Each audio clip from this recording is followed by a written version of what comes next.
A new law lets certified armed security officers carry long guns in certain situations while performing their jobs in public.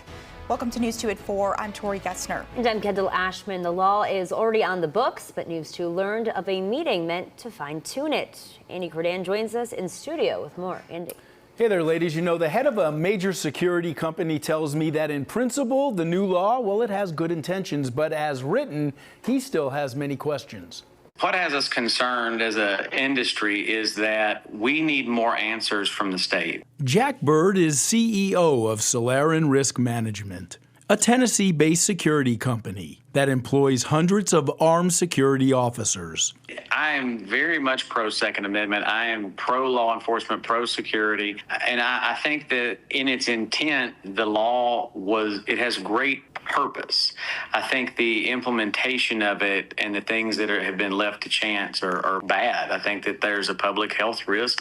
I think that there's a risk for our industry. On January 1st, the enhanced armed guard law went into effect. It allows a certified security officer to carry a shotgun or long gun when that officer believes there's a legitimate threat. And if there is no threat, that long gun or shotgun has to be secured. What is a legitimate threat?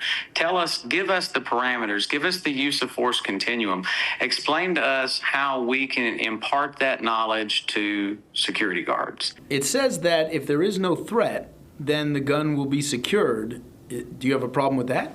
I have a problem with leaving it open to interpretation. Tell us in very plain parameters, must it have a trigger lock? Must it be in a safe? Can it be just locked in a trunk of a vehicle? Well, we know how that works. Can it be locked in the back seat of a vehicle? No, the answer is it shouldn't be. There needs to be more clarity. To gain certification, the security candidate must be in good standing with the state, have 5 years experience as a full-time law enforcement officer, or 4 years experience as a full-time member of the armed forces. The applicant must also pass a criminal background check and psychological evaluation, as well as have 16 hours of training, including weapons handling, marksmanship, and tactics.